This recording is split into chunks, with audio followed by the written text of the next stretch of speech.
हर हर महादेव। आप लोगों का मेरे YouTube चैनल पर स्वागत है और मैं आज आप लोगों के लिए लेके आई हूँ हरितालिका तीज व्रत कथा। श्री भोले शंकर बोले, हे गौरी, पर्वतराज हिमालय पर स्थित गंगा के तट पर तुमने अपनी बाल्यावस्था में 12 वर्षों तक अधोमुखी होकर घोर तप किया था। इतनी अवधि तुमने अन्न न खाकर पेड़ों के सूखे पत्ते चबाकर व्यतीत किए। माघ की विकराल शीतलता में तुमने निरंतर जल में प्रवेश करके तप किया। वैशाख की जला देने वाली गर्मी में तुमने पंचाग्नि से शरीर को तपाया।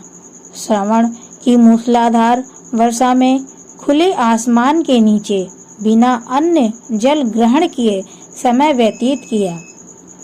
तुम्हारे पिता तुम्हारी कष्ट साध्य तपस्या को देखकर बड़े दुखी होते थे।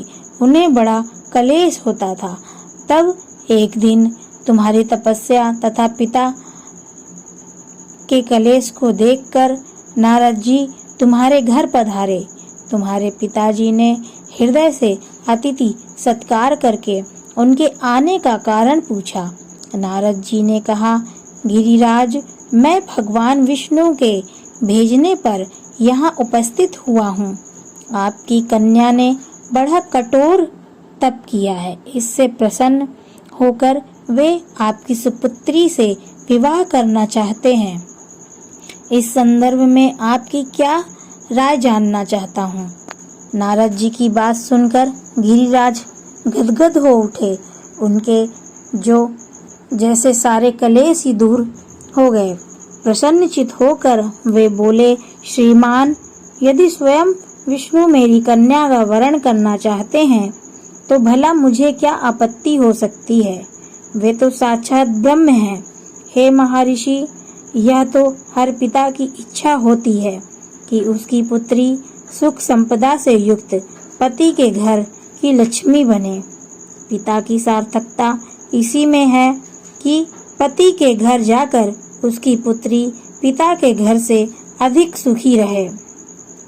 तुम्हारे पिता की स्वीकृति पाकर नारद जी विष्णु जी के पास गए और उनसे तुम्हारे ब्याह के निश्चित होने का समाचार सुनाया। मगर इस विवाह संबंध की बात जब तुम्हारे कानों में पड़ी तो तुम्हारे दुख का ठिकाना न रहा। तुम्हारी एक सखी ने तुम्हारी इस मानसिक दशा को समझ लिया और उसने तुमसे इस विपच्छिता का कारण जानना चाहा। तब तुमने बताया कि मैंने सच्चे हृदय से भगवान शिव शंकर का वरण किया है, किंतु मेरे पिता ने मेरा विवाह विष्णु जी से निश्चित कर दिया है। मैं विचित्र धर्म संकट में हूँ। अब क्या करूँ। प्राण छोड़ देने के अतिरिक्त अब कोई उपाय शेष नहीं बचा है। तुम्हारी सखी बड़ी ही समझदार और सूझबूझ वाली थी। उसने कहा, सखी, प्राण त्यागने और इसमें कारण ही क्या है। संकट के मौके पर धैर्य से काम लेना चाहिए। नारी के जीवन की सार्थकता इसी में है कि पति रूप में हृदय से जिसे एक बार स्वीकार कर लिया, जीवन पर्यंत उसी से निर्वाह करें। सच्ची आस्था और एक निष्ठा के समक्ष तो ईश्वर को भी समर्पण करना पड़ता है। मैं तुम्हें घनघोर जंगल में लेकर चलती हूँ, जो साधना स्थली भी हो और जहाँ तुम्हारे पिता तुम्हें खोज भी ना पाए। वहाँ तुम साधना में लीन हो जाना। मुझे विश्वास है कि ईश्वर अवश्य ही तुम्हारी सहायता करेंगे। तुमने ऐसा किया, तुम्हारे पिता तुम्हें घर में ना पाकर बड़े दुखी तथा चिंतित हुए। वे सोचने लगे कि तुम जाने कहाँ चली गई हो।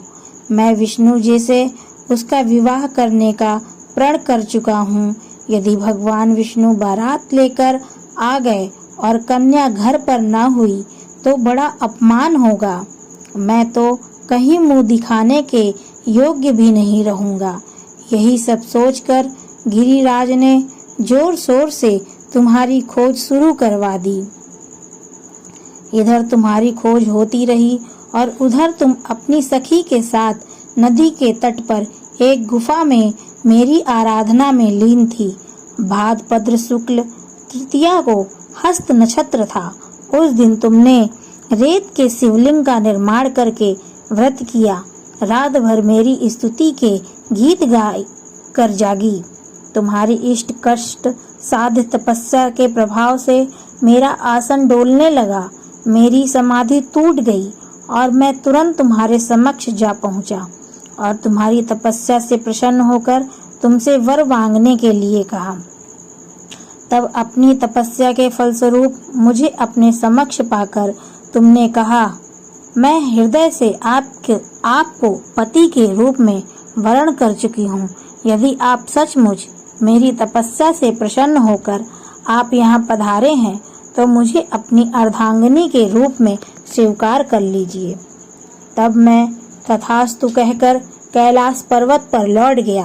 प्रातः होते ही तुमने पूजा की समस्त सामग्री को नदी में प्रवाहित करके अपनी सहेली सहित व्रत का पारण किया।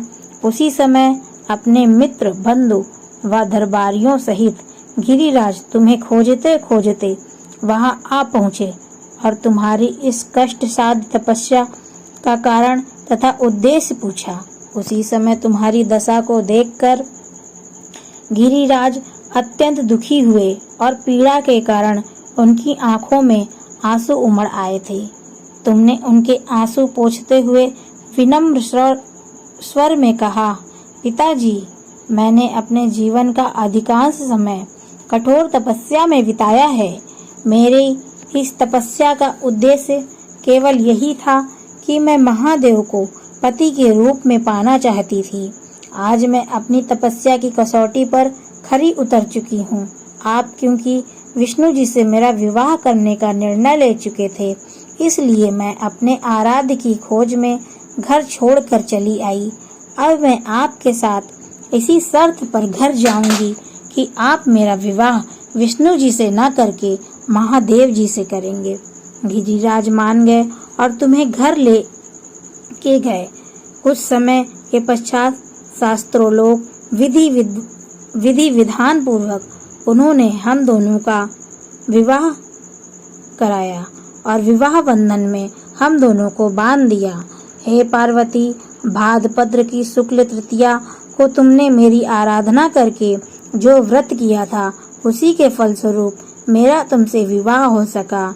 इसका महत्व यह है कि मैं इस व्रत को करने वाली कुंवारी कन्याओं को मनोवांछित फल देता हूँ। इसलिए सौभाग्य की इच्छा करने वाली प्रत्येक युवती को यह व्रत पूरी एक निष्ठा और आस्था के साथ यह व्रत करना चाहिए। आप सभी माताओं एवं बहनों की सारी मनोकामनाएं भोलेनाथ पूर्ण करें। अगर आप लोगों को मेरी वीडियो थोड़ी सी भी अच्छी लगी हो तो वीडियो को लाइक कर दीजिएगा, शेयर कर दीजिएगा और चैनल पर नए हैं तो चैनल को सब्सक्राइब कर लीजिएगा। Thanks for watching my video.